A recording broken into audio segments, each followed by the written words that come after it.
Σε Ήφαλο βρίσκουν τα κινεζικά σχέδια για την ανάπτυξη στο μεγάλο λιμάνι. Στα βαθιά έχει πέσει η νέα διοίκηση του ΟΛΠ, η οποία αντιμετωπίζει προβλήματα που δεν είχαν υπολογιστεί όταν η Κόσκο έκανε την προσφορά της για να αποκτήσει την πλειοψηφία των μετοχών του μεγάλου λιμανιού. Προβλήματα που έχουν να κάνουν με τη μισοδοσία, τις διεκδικήσεις των δήμων, την απουσία δημόσιας αρχής λιμένος, την πλοηγική υπηρεσία αλλά και την εσωτερική αναδιοργάνωση της εταιρείας. Η αγορά του Πειραιά δείχνει να ανησυχεί ιδιαίτερα αφού βλέπει ότι οι αρχικές προσδοκίες για όθηση της τοπικής οικονομίας δεν επιβεβαιώνονται. Εταιρείες κρουαζιέρας δένουν τα πλοία τους στη Κούβα. Φουντώνει το ενδιαφέρον των εταιρείων κρουαζιέρας για την Κούβα, αφού οι μεγάλοι παίκτες λαμβάνουν θέση για να επισκεφθούν με τα πλοία τους στην Αβάνα, ενώ οι σχέσεις με τη ΣΥΠΑ αποκαθίστανται σταδιακά μετά από μισό αιώνα αποξένωσης. Στη σειρά, πίσω από την ελληνική Celestial Cruises, η οποία υπήρξε πρωτοπόρος πριν από 4 χρόνια, έχουν μπει η Carnival, η Royal Caribbean αλλά και η Norwegian. Παρά τα προβλήματα που αντιμετωπίζουν οι εταιρείες, κυρίως γραφειοκρατικού χαρακτήρα, δείχνουν επιμονή αφού η Κούβα θεωρείται ότι μπορεί να αποτελέσει το προορισμό. Σε επικίνδυνη ρότα εισέρχονται τα πλοία μεταφοράς οχημάτων. Αρνητικές προβλέψεις για το μέλλον των πλοίων μεταφοράς οχημάτων κάνει η εταιρεία Clarkson Research, σημειώνοντας ότι το 2016 έγιναν ελάχιστες παραγγελίες νέων πλοίων, ενώ την ίδια ώρα έχουν αυξηθεί οι διαλύσεις αυτών. Ειδικότερα, το 2016 έγιναν παραγγελίες μόλις για 2 νέα πλοία, σε σύγκριση με το 2015, όπου οι παραγγελίες έφτασαν στις 42. Όπως σημειώνεται, βασική αιτία για την πτωτική αυτή πορεία είναι η σημαντική μείωση των εισαγωγών ΙΟΤΑΧ από τις αναπτυσσόμενες χώρες. Παράλληλα, οι θαλάσσιες εισαγωγές αυτοκινήτων στην Μέση Ανατολή, την Αφρική και την Νότια Αμερική αναμένεται να μειωθούν. Την ίδια στιγμή, οι εισαγωγές στην Βόρεια Αμερική και την Ευρώπη έχουν καταγράψει άνοδο, η οποία όμως δεν ήταν αρκετή για να αντισταθμίσει την πτωτική πορεία των άλλων αγορών. Η Arcadia Ship Management πούλησε το παλαιότερο δεξαμενό πλοίο της.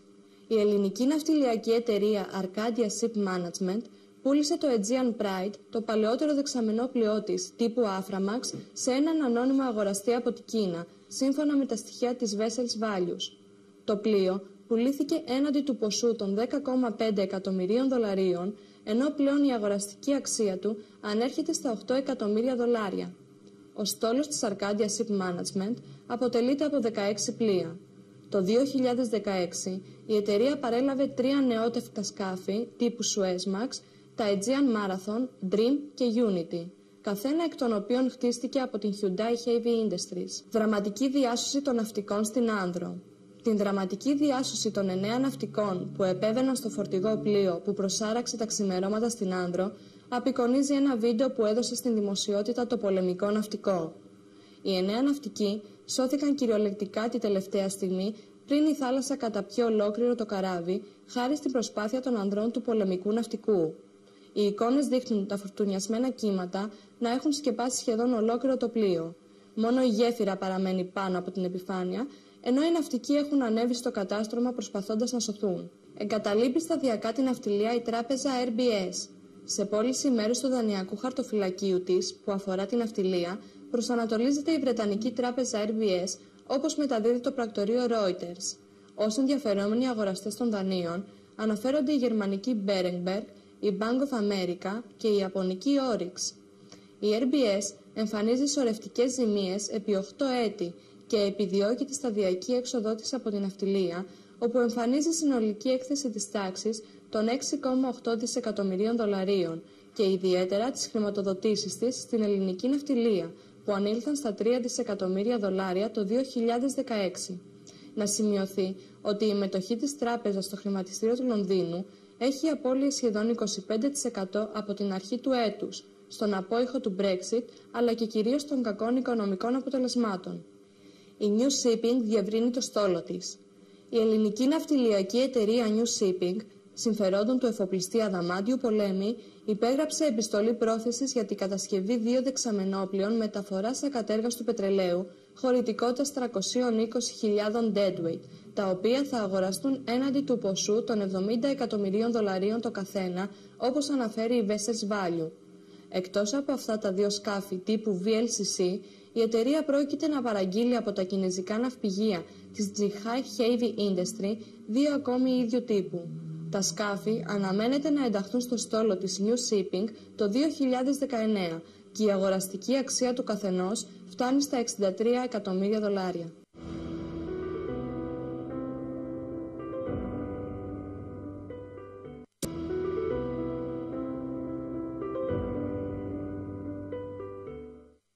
Καλημέρα σας. Σήμερα είμαστε με τον κύριο Γιώργο Παλιούρα. Ο κύριος Γιώργος Παλιούρας είναι μέλος του ΔΣ του ΦΕΤΧΑΤΑ, Ομοσπονδία Συνδέσμων Ελληνικών Ταξιδιωτικών Γραφείων, στέλεχος πωλήσεων σε πολλές εταιρείες κουραζιέρας με 20ετή εμπειρία, μέλος Εθνικής Συντονιστικής Επιτροπής Κουραζιέρας του Υπουργείου Ναυτιλίας. Καλημέρα σας. Καλημέρα και καλή εβδομάδα. Κύριε Παλιούρα, θα μας πείτε τι είναι ο ΦΕΤΧΑΤΑ? Ο ΦΕΤΧΑΤΑ είναι ένα κλαδικό όργανο, είναι μια ομοσπονδία. Είναι ο πλέον αντιπροσωπευτικός φορέας των διοργανωτών ταξιδιών, των ταξιδιωτικών γραφείων. Δημιουργήθηκε πριν από 3 χρόνια, προσπαθώντας να ενώσει δυνάμεις προς την κατεύθυνση υπεράσπισης των συμφερόντων και του επαγγέλματος των μελών μας. Είναι επίσης εκείνος ο φορέας ο οποίος συμμετέχει τόσο σε εθνικό όσο και σε ευρωπαϊκό επίπεδο σε θέματα που αφορούν τον κλάδο μας.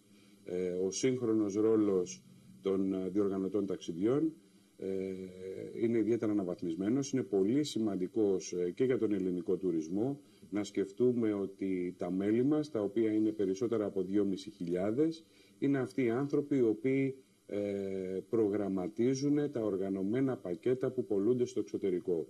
Είναι άνθρωποι οι οποίοι αναδεικνύουν τους ελληνικούς προορισμούς, ανακαλύπτουν συνεχώς καινούριους, προβάλλουν λιγότερο γνωστούς, αφουγκράζονται τις δραστηριότητες και τις δυνατότητες που έχει η Ελλάδα, ο τουρισμός μας, τα συνδυάζουν, τα κάνουν ένα προϊόν και ανοίγονται στις διεθνείς αγορές προσπαθώντας να φέρουν όλο και περισσότερους τουρίστες στη χώρα μας. Ποιες είναι οι δράσεις του ΦΕΤΧΑΤΑ? Εκτός από τη συμμετοχή μας σε ευρωπαϊκό επίπεδο, συμμετέχουμε σαν ομότιμο μέλος στην ΕΚΤΑ. Η ΕΚΤΑ είναι η αντίστοιχη ένωση από όλες τις ευρωπαϊκές χώρες και είναι και ο επίσημος συνομιλητής της Ευρωπαϊκής Ένωσης σε θέματα που αφορούν τη διοργάνωση ταξιδιών. Είμαστε σύμβουλοι της πολιτείας, προσπαθούμε και να συμβουλεύουμε και να παρεμβαίνουμε και να διεκδικούμε θέματα που αφορούν την νομοθεσία και επηρεάζουν τη δουλειά των μελών μας. Σε αυτή την κατεύθυνση συμμετέχουμε και σε πάρα πολλές επιτροπές, όπως είναι η Εθνική Συντονιστική Επιτροπή Κρουαζιέρας του Υπουργείου Ναυτιλίας, προσπαθώντας και εμείς να συμβάλλουμε στην ανάδειξη και της κρουαζιέρας αλλά και άλλων θεματικών μορφών τουρισμού. Θα μας πείτε έτσι λίγο πιο αναλυτικά ποιος είναι ο ρόλος ενός ταξιδιωτικού πράκτορα? Είναι ιδιαίτερα σύνθετος. Θα σας έλεγα χαριτολογώντας ότι ο ταξιδιωτικός πράκτορας είναι γεωγράφος, είναι ιστορικός, είναι αρχαιολόγος, είναι γευσιγνώστης, είναι ψυχολόγος, είναι μαρκετίερ, είναι πολιτής και όπως αντιλαμβάνεστε, επειδή είμαστε μικρομεσαίες και μεσαίες επιχειρήσεις στην πλειονότητά μας, είμαστε και λογιστές και δικηγόροι. Είναι ένας ρόλος πολυσύνθετος, όσο πολυσύνθετη είναι και η υπηρεσία η οποία προσφέρουμε. Είμαστε αυτοί οι άνθρωποι οι οποίοι συμμετέχουμε σε πάρα πολλές διεθνείς εκθέσεις, προσπαθώντας να προβάλλουμε τη δουλειά μας, τις υπηρεσίες μας, αλλά μέσω αυτού ουσιαστικά προβάλλουμε τον ελληνικό τουρισμό και συνεισφέρουμε κι εμείς τα μέγιστα στην κατεύθυνση της ανάπτυξης, όπου πλέον ο τουρισμός παίζει ένα πάρα πολύ σημαντικό ρόλο. Ο ταξιδιωτικός πράκτορας σχεδιάζει τα πακέτα τα ταξιδιωτικά, δημιουργεί δρομολόγια. Τι ακριβώς είναι αυτό που προσφέρει ο ταξιδιωτικός πράκτορας στον απλό πολίτη? Αυτό που προσφέρει είναι μέσα από όλο αυτό το φάσμα που σας περιέγραψα να συνδυάσει τις υπηρεσίες, να τις κάνει ένα προϊόν, να είναι δε αυτός ο οποίος είναι υπεύθυνος απέναντι και στον καταναλωτή, διότι είναι πάντοτε ασφαλισμένος με αστική επαγγελματική ευθύνη. Θα σας έλεγα ότι προτείνω στους καταναλωτές να εμπιστεύονται ελληνικά ταξιδιωτικά γραφεία και ειδικότερα τα γραφεία τα οποία είναι μέλη μας. Ο ταξιδιωτικός πράκτορας Από τη μία, όπως το καταλαβαίνω, είναι αυτός ο οποίος θα δημιουργεί το πακέτο, αντιμετωπίζει τα προβλήματα, το αν αυτό που προσφέρει π.χ. να καταλάβετε, το Μουσείο της Ακρόπολης. Έρχεται ο τουρίστας, αλλά είναι κλειστό. Αντιμετωπίζει λοιπόν αυτά τα προβλήματα. Ποια άλλα προβλήματα αντιμετωπίζει στη δουλειά του?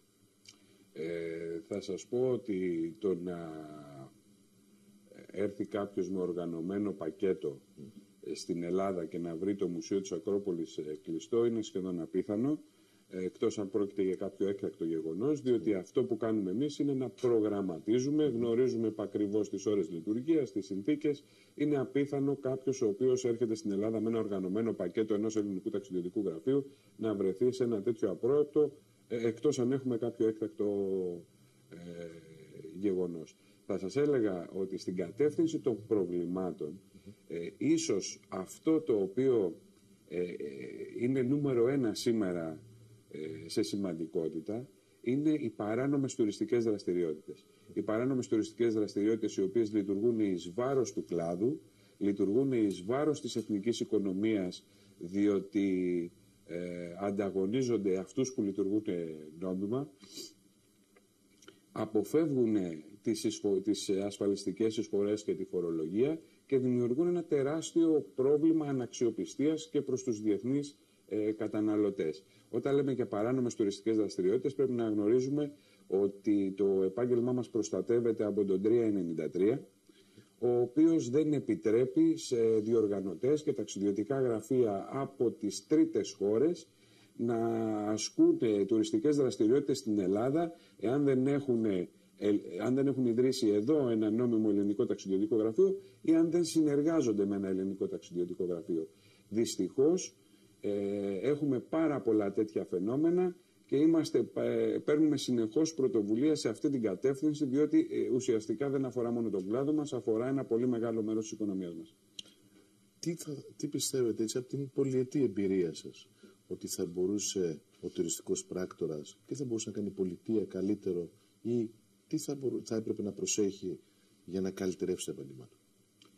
Θα σας έλεγα ότι χρειάζεται ακόμα στενότερη συνεργασία. Εμείς είμαστε πάρα πολύ κοντά στην πολιτεία. Προσπαθούμε να βοηθήσουμε τόσο το Υπουργείο Τουρισμού σε θέματα που καλούμαστε να συνεισφέρουμε με τις εμπειρίες μας. Είμαστε πάρα πολύ κοντά στον ΕΟΤ. Είμαστε διαρκώς συνεκθέτες σε αγορές του εξωτερικού. Παίρνουμε πρωτοβουλίες τις οποίες πάρα πολλές φορές παίρνουμε τη στήριξή τους, την αιγίδα τους, τη βοήθειά τους.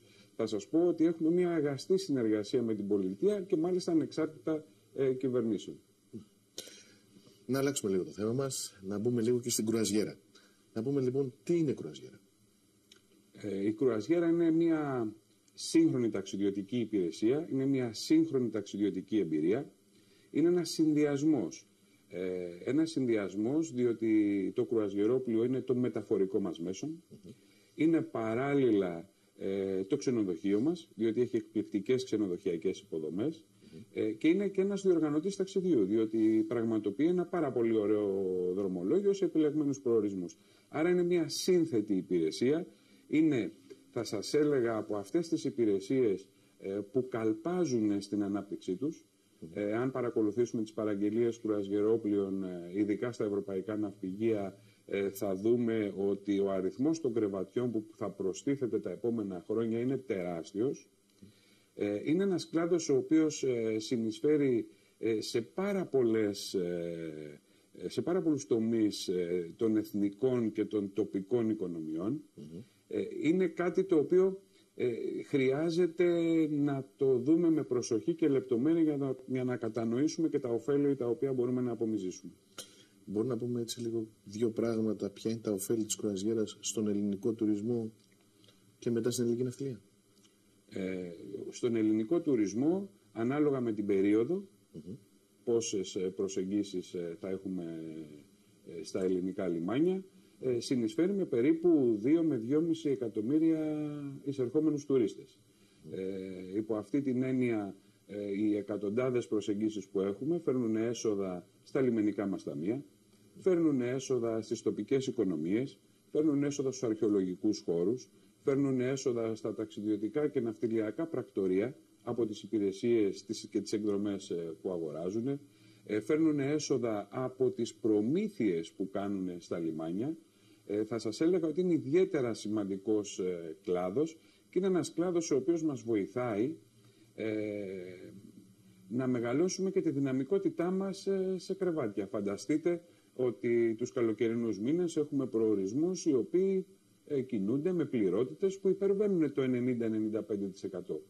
Η κρουαζιέρα λοιπόν μας δίνει τη δυνατότητα να αυξάνουμε την πληρότητα ενός προορισμού χωρίς να επενδύουμε σε ξενοδοχειακές υποδομές. Τα προβλήματα ή αν κρίνεται υποδομών των ελληνικών λιμανιών, οι υποδομές στα ελληνικά μας λιμάνια είναι αρκετές για να καλύψουν το κομμάτι κρουαζιέρα? Θα σας έλεγα ότι οι υποδομές μας δεν είναι σε κακό επίπεδο.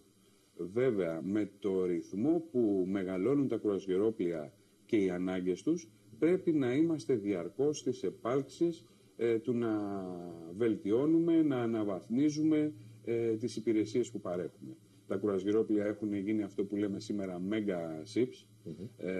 Μπορούν να κουβαλάνε 2.500 άτομα πλήρωμα και 5.000 επιβάτες. Οι ανάγκες τους μεγαλώνουν και εμείς πρέπει να ακολουθούμε αυτές τις επιταγές αν θέλουμε να είμαστε μέσα σε αυτή τη βιομηχανία. Κύριε Παναγιώτα, να επανέλθουμε λοιπόν λιγάκι, να μας πείτε τι σημαίνει για την ελληνική ναυτιλία η κρουαζιέρα.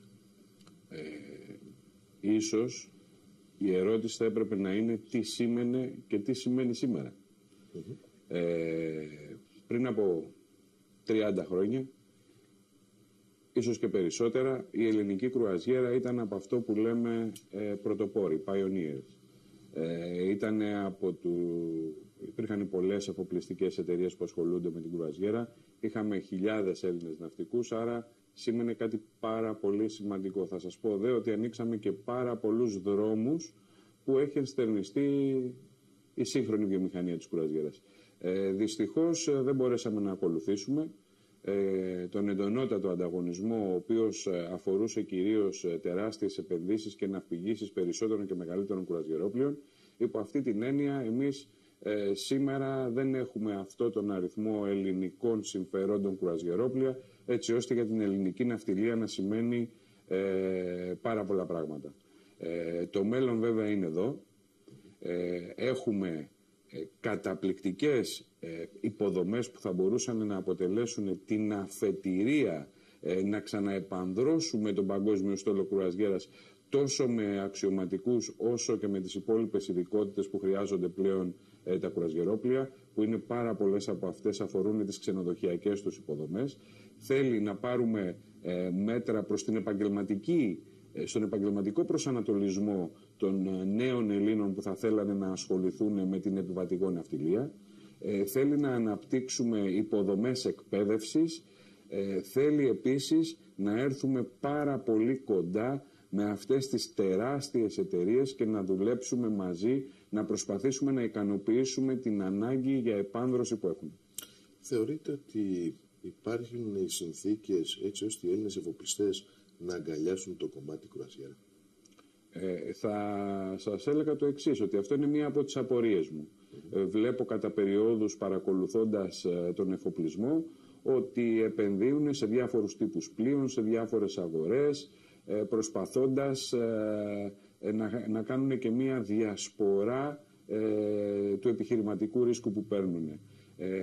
Με δεδομένο λοιπόν ότι σήμερα η κρουαζιέρα αφορά τεράστιες επενδύσεις, εγώ προσωπικά δεν θα έβλεπα άλλη κατηγορία επιχειρηματιών να κατευθυνθούν στην κρουαζιέρα πέραν από τους Έλληνες εφοπλιστές. Είναι αυτοί οι οποίοι θα μπορούσαν να αντλήσουν τα κεφάλαια, έχουν συνοδοιπόρο τους τον ελληνικό τουρισμό, διότι η Ελλάδα είναι ένας όριμος προορισμός, ένας ιδιαίτερα ελκυστικός και κλασικός προορισμός.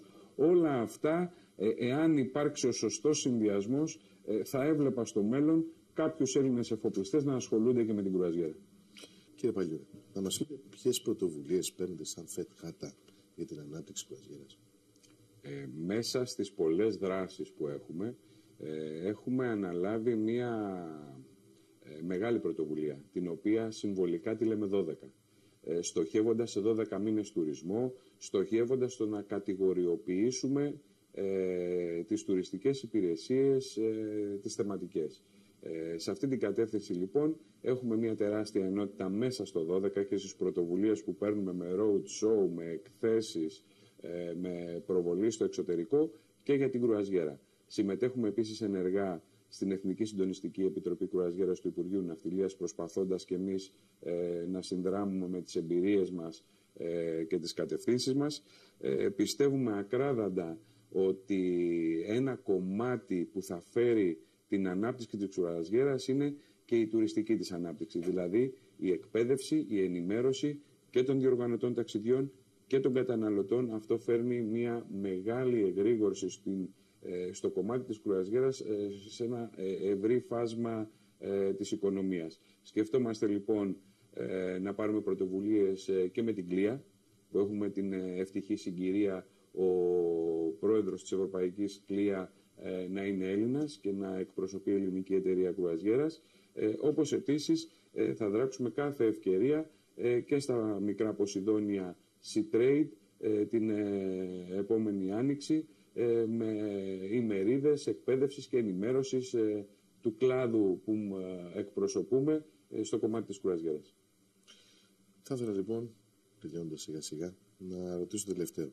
Ποια είναι τα θετικά και τα αρνητικά των προβλημάτων που αντιμετωπίζουμε στα ανατολικά μας σύνορα? Πολύ σωστά το θέτετε. Η κατάσταση που επικρατεί τόσο στην Τουρκία όσο και στο μεταναστευτικό έχει φέρει κάποια θετικά και κάποια αρνητικά. Δυστυχώς απομυζήσαμε την προηγούμενη σεζόν τα θετικά, δηλαδή είχαμε την επανατοποθέτηση και καινούργιες προσεγγίσεις σε ελληνικά λιμάνια. Βέβαια, το συνεχιζόμενο πρόβλημα στα ανατολικά σύνορά μας θα επηρεάσει αρνητικά την κρουαζιέρα, διότι η κρουαζιέρα αυτό που προσπαθεί να κάνει είναι να προσφέρει πολλά αξιοθέατα σε σύντομο χρονικό διάστημα. Υπό αυτή την έννοια, με τα προβλήματα που υπήρξαν στο παρελθόν στη Μαύρη Θάλασσα, με τα προβλήματα που αντιμετωπίζει η Τουρκία, με τα προβλήματα που υπάρχουν στη Μέση Ανατολή, σαφώς και οι μεγάλοι παίκτες της κρουαζιέρας θα σχεδιάζουν όλο και λιγότερες κρουαζιέρες στην ανατολική λεκάνη της Μεσογείου, γεγονός που θα μας επηρεάσει. Άρα οι σχέσεις και τα προβλήματα που υπάρχουν αυτή τη στιγμή δημιουργούν μείωση τουρισμού και σε εμάς. Βεβαίως. Είναι αυτό που λέμε πολλές φορές έτσι πιο ανθρώπινο, ότι όταν καίγεται το χωράφι του γείτονά σου, μπορεί να καεί και το δικό σου. Εμείς βέβαια είμαστε ένας ασφαλέστατος προορισμός, δεν επηρεαζόμαστε τόσο πολύ. Η κρουαζιέρα όμως, δυστυχώς για την επόμενη σεζόν, δείχνει ότι θα αγγίξει μείωση προσεγγίσεων του 20 με 30%. Αυτό οφείλεται ότι πολλά δρομολόγια συνδυάζαν ελληνικούς προορισμούς με τα παραλία της Τουρκίας. Και κάπου εδώ θα ήθελα να σας ευχαριστήσω. Σας ευχαριστώ και εγώ πάρα πολύ για την ευκαιρία που μου δώσατε και καλή εβδομάδα.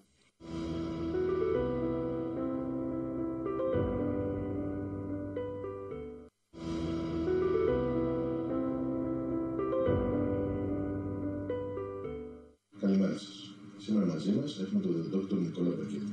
Καλημέρα σας.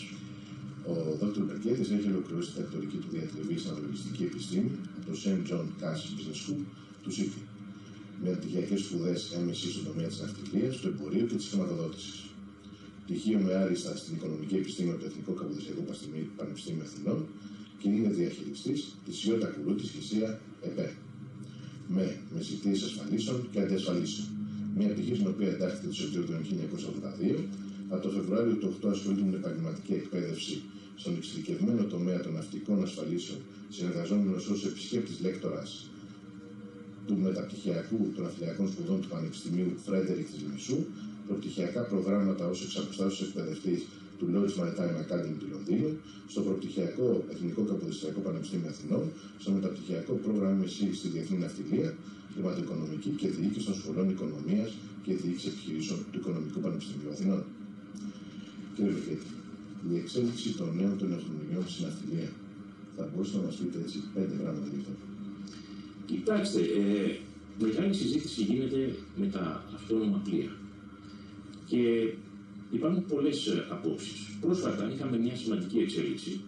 Υπογράφηκε τον Νοέμβριο του 2016 μια συμφωνία, ένα μνημόνιο συνεργασίας μεταξύ μιας νορβηγικής και μιας βρετανικής εταιρείας που προβλέπει την ολοκλήρωση κατασκευής ενός πλοίου μη επανδρωμένου μέχρι το 2018.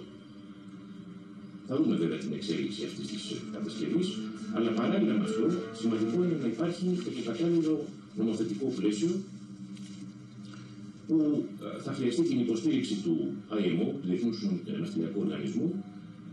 Φυσικά θα πρέπει να τοποθετηθούν οι νεογνώμονες και να εκτιμήσουν οι ασφαλιστές, μιλούμε για τους ναυτασφαλιστές, τους κινδύνους που εμπεριέχονται σε αυτή την προσπάθεια. Πάντως, η σκέψη για μη επανδρωμένες μεταφορές κερδίζει συνεχώς έδαφος. Βέβαια, ένα μη επανδρωμένο σκάφος μπορεί να λειτουργεί είτε αυτόματα είτε με τηλεχειριστήριο. Και οι άνθρωποι που θα κάνουν αυτόν τον τηλεχειρισμό θα πρέπει να είναι κατάλληλα εκπαιδευμένοι, θα πρέπει να γνωρίζουν τη λειτουργία του και φυσικά να υπάρχει το κατάλληλο πλαίσιο. Πάτε την προσωπική σας ερώτηση. Είναι αυτό εφικτό στην παρούσα? Κοιτάξτε, τα πάντα είναι εφικτά. Τεχνολογικώς πιστεύω ότι θα μπορούσε να είναι εφικτό. Ποιες κατά τη γνώμη σας είναι οι προκλήσεις οι οποίες έρχονται από αυτό το νέο τεχνολογικό βήμα? Κατά τη γνώμη μου είναι δύο αυτή τη στιγμή. Η μία περίπτωση είναι με τις κυβερνοεπιθέσεις, με τα cyber risks, τα οποία δεν έχουν ακόμα εκτιμηθεί και δεν έχουν επαρκώς ασφαλιστεί στην αγορά. Και δεύτερος κίνδυνος, πολύ σημαντικός, είναι ο κίνδυνος κατάσχεσης, απαλωτρίωσης, εθνικοποίησης και αποστέρησης, γνωστό ως CENT, δηλαδή Confiscation, Expropriation, Nationalization και Deprivation. Είναι το ενδεχόμενο ένα πλοίο να θεωρηθεί τεκμαρτή ολική απώλεια, Constructive Total Loss ή CTL, λόγω αποστέρησης της ελεύθερης χρήσης του από τους πλειοκτήτες για συνεχές χρονικό διάστημα 12 μηνών ή πέραν των 12 μηνών. Εξαιτίας ενδεχόμενης εμπλοκής μέλους ή μελών του πληρώματός του με ναρκωτικά ή με απαγορευμένες ουσίες. Υπάρχει, ξέρετε, μια πρόσφατη απόφαση αγγλικού εφετείου τον Αύγουστο του 2016 που διευκρινίζει ότι αυτοί οι κίνδυνοι δεν περιλαμβάνονται στο παραδοσιακό ασφαλιστήριο κατά κινδύνων πολέμου. Κατά συνέπεια, θα πρέπει είτε να ερωτηθούν οι ασφαλιστές κατά κινδύνων πολέμου αν περιλαμβάνουν αυτούς τους επιμέρους κινδύνους, ή να γίνει μια ελεύθερη διαπραγμάτευση στην αγορά για ένα πλοίο ή για ένα στόλο για αυτούς τους συγκεκριμένους κινδύνους. Αυτό, τα cyber risks, λίγο έτσι να το αναφέρουμε για να το καταλάβουμε λίγο καλύτερα. Ποιος είναι ακριβώς ο κίνδυνος? Εξηγήστε μας έτσι λιγάκι να καταλάβουμε. Ο κίνδυνος είναι ένα πλοίο, θα σας το πω πάρα πολύ απλά, ένα πλοίο να δεχτεί επίθεση είτε από κακή πρόθεση είτε από αμέλεια ενός μέλους πληρώματος και να επισέλθει ένας ιός μέσα στο σύστημα του πλοίου. Κατά συνέπεια να μην λειτουργούν τα συστήματά του εξαιτίας αυτής της επίθεσης. Άρα μιλάμε για hackers. Μιλάμε για hackers. Άρα στην ουσία δηλαδή έχουμε ένα πλοίο, όπως το καταλαβαίνουμε το ρυθμίσιο, έχουμε ένα πλοίο το οποίο λειτουργεί αυτόνομα και η φοβία μας λοιπόν είναι καθαρά των φόβων κυβερνοεπιθέσεων, έτσι, το οποίο έχει το να χάσουμε κοντρόλ του πλοίου μας και οτιδήποτε άλλο έχει συνέβη αυτό. Ναι, έτσι. Και θέλει πολύ προσοχή. Θα μου πείτε γιατί το συζητώ στο πλαίσιο της ναυτικής ασφάλισης. Γιατί υπάρχει η ρήτρα 280 που εξαιρεί τους κινδύνους των κυβερνοεπιθέσεων. Κατά συνέπεια και εδώ χρήζει διερεύνησης. Το κάθε ασφαλιστήριο συμβόλαιο εμπεριέχει αυτή τη ρήτρα. Λοιπόν, όπου εξαιρούνται επιθέσεις στους ηλεκτρονικούς υπολογιστές, στα συστήματά τους από κυβερνοεπιθέσεις.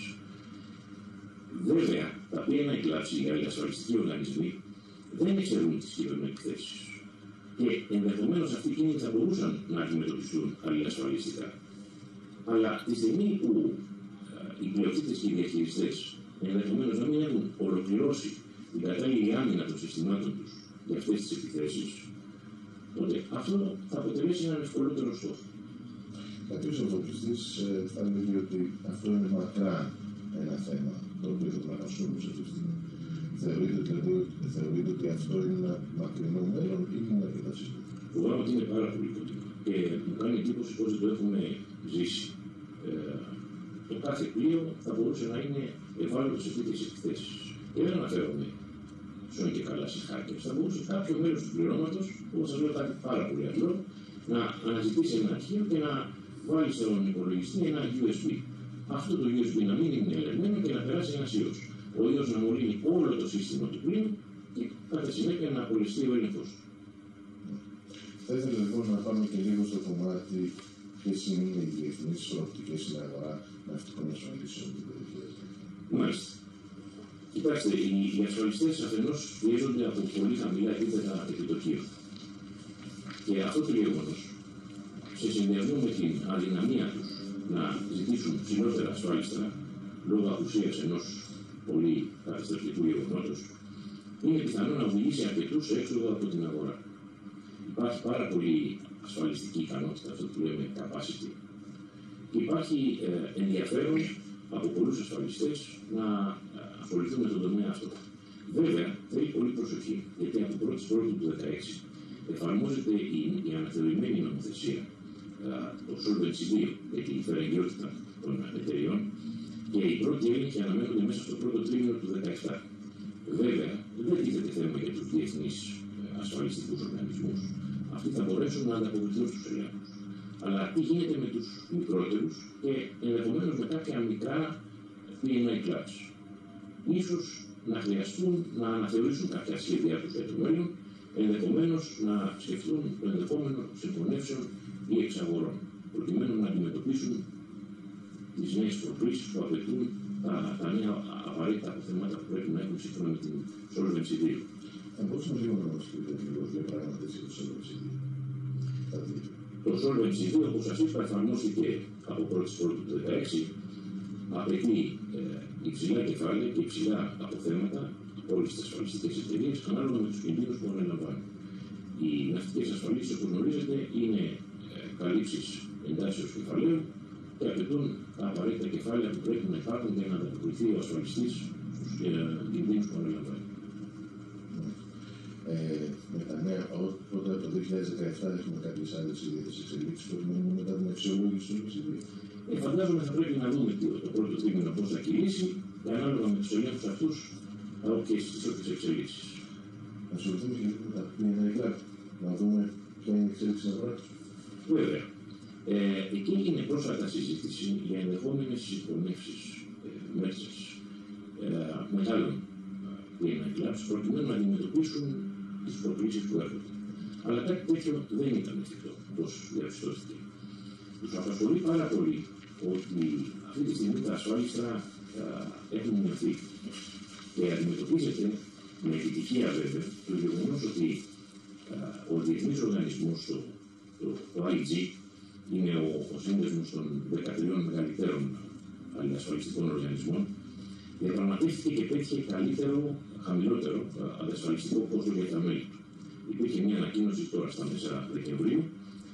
Υπάρχει εκτίμηση ότι για τα 3 τελευταία χρόνια θα υπάρξει όφελος γύρω στα $100 εκατομμύρια, που μεταφράζεται σε μια έκπτωση για τα πλοία αξιού φορτίου γύρω στο 5% και για τα δεξαμενόπλια γύρω στο 9,3%. Υπάρχει βέβαια η εντύπωση ότι οι αντασφαλιστές είναι πρόθυμοι να μειώσουν τις τιμές και λόγω του πολύ μεγάλου capacity που υπάρχει, προκειμένου να παραμείνουν σε αυτό το πρόγραμμα, που ξέρετε αυτό το αντασφαλιστικό πρόγραμμα για το IG, ίσως θεωρείται το μεγαλύτερο αντασφαλιστικό πρόγραμμα παγκοσμίως. Οπότε ο καθένας θέλει να συμμετέχει σε αυτό το πρόγραμμα, εφόσον βεβαίως έχει τα απαραίτητα κεφάλαια. Και ποια είναι μετά την αναμέωση των καλύψεων της 20 Φεβρουαρίου η τάση? Η τάση είναι προς τα κάτω. Δηλαδή, οι στόλοι που έχουν ικανοποιητικά αποτελέσματα θα δουν μείωση στα ασφαλιστικά.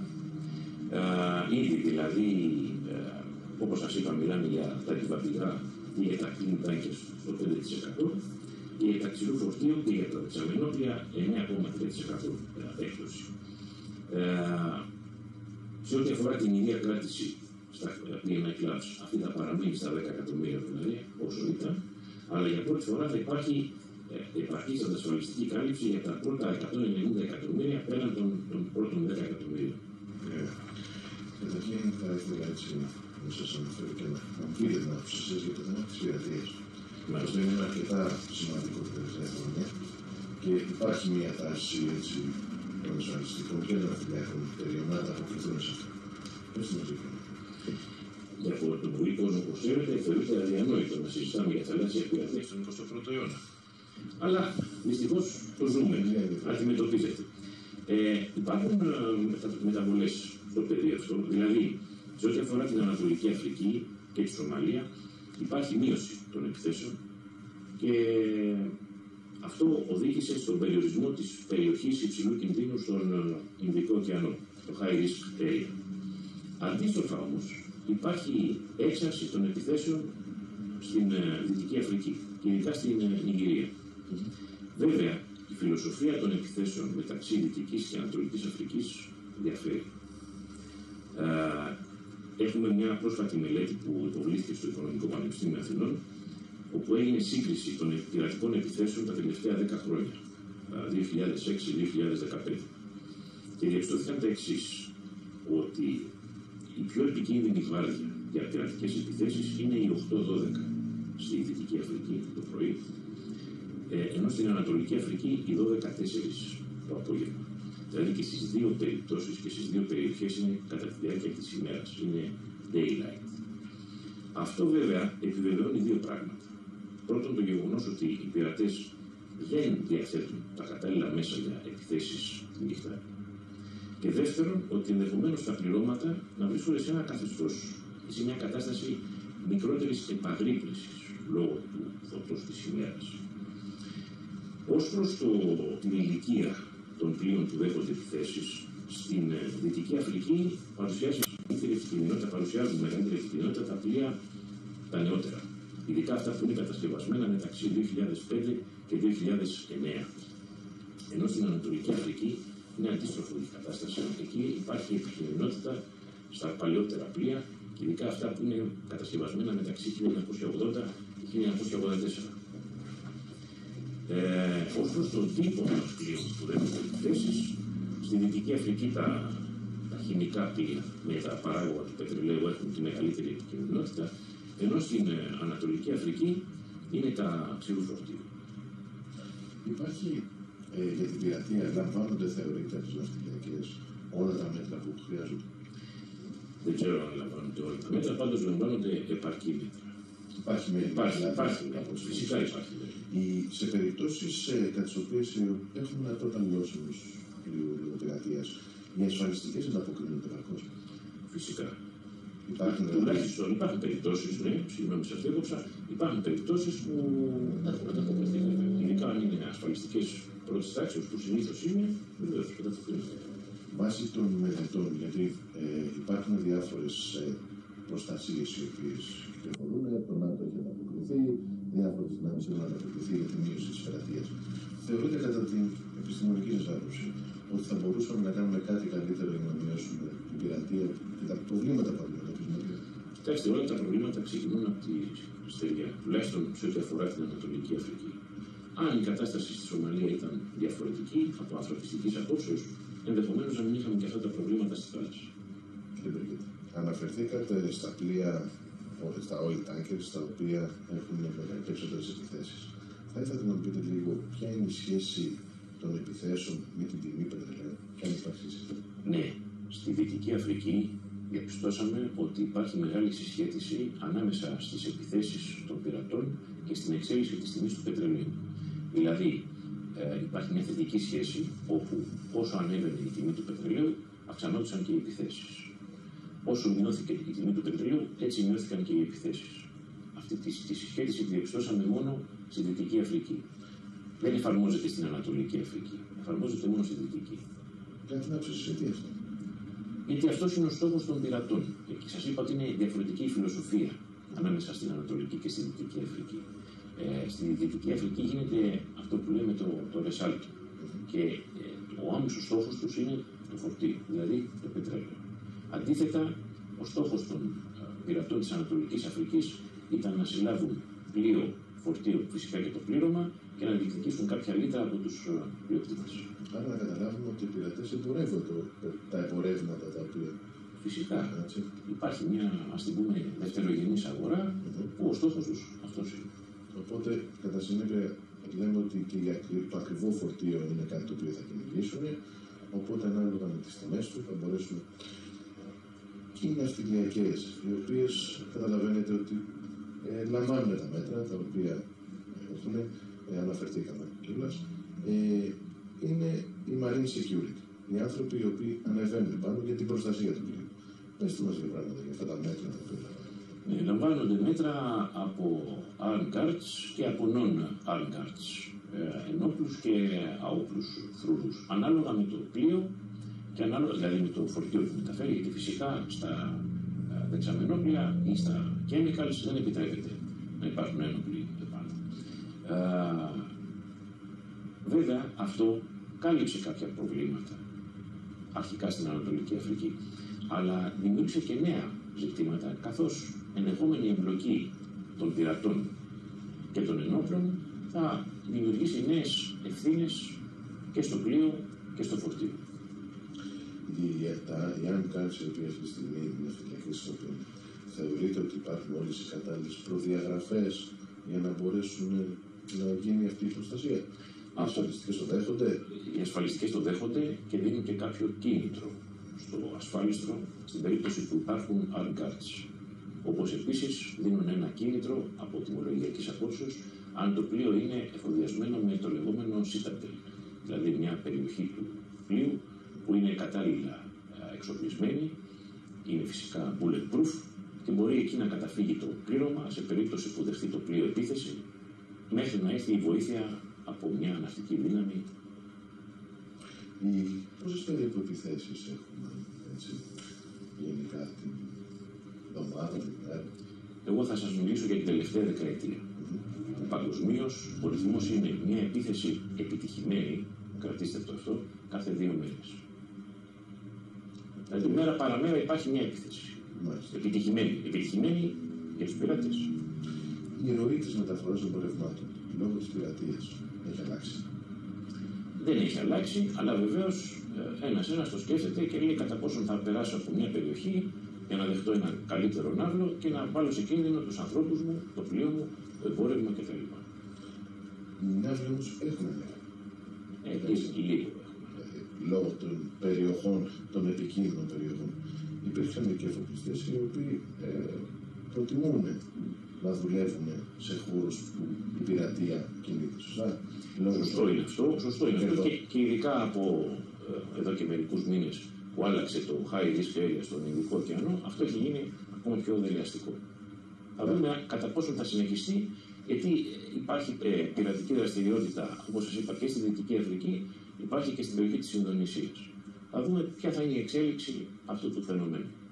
Οι διεθνείς οργανισμοί, όπως το ΝΑΤΟ, λαμβάνουν μέτρα για την προστασία των ναυτιλιακών? Φυσικά και το ΝΑΤΟ και η Ευρωπαϊκή Ένωση έχουν λάβει μέτρα. Η Ευρωπαϊκή Ένωση έχει στείλει και υπάρχει η EU NAV4, η οποία εδώ και μερικά χρόνια δραστηριοποιείται στην περιοχή του Ινδικού ωκεανού, αλλά ξέρετε είναι, όπως έλεγε κάποιος ναύαρχος, σαν να βάζεις 4 περιπολικά, αν θυμάμαι αυτή ήταν η αναλογία, να περιπολούν σε όλη τη Γερμανία. Είναι αδύνατο αυτό. Είναι τεράστια η έκταση που πρέπει να αντιμετωπίσουν. Οπότε καταλαβαίνετε, κάποιοι καταφέρουν και ξεπιστράπτουν. Και το κόστος. Και το κόστος φυσικά. Έχουν κάποιες αξίες. Γιατί θεωρείτε ότι δεν λαμβάνονται έτσι περαιτέρω μέτρα? Ότι 4 περιπολικά για τη Γερμανία καταλαβαίνει πάρα πολύ. Τι θεωρείτε ότι θα έπρεπε να κάνουμε? Το πρόβλημα δεν ξεκινάει στη θάλασσα. Το πρόβλημα ξεκινάει στη στεριά. Αν ήταν η κατάσταση στη Σομαλία καλύτερη, αυτό θα είχε, πιστεύω, βοηθήσει πάρα πολύ στο να επιλύσει το πρόβλημα. Τουλάχιστον για την Ανατολική Αφρική. Δεν θα μπορούσε να υπάρξει μια πολιτική βούληση της Ευρωπαϊκής Ένωσης ή του ΝΑΤΟ προκειμένου να επιλυνόταν? Άρα, μήπως αυτό δημιουργεί κάποιες συνθήκες κερδοφορίας σε κάποιους οι οποίοι θα θέλανε η πειρατεία να υπάρχει? Αυτό τώρα πάει πολύ μακριά. Πάει πολύ μακριά. Θα ήθελα να σας ευχαριστήσω. Και εγώ σας ευχαριστώ.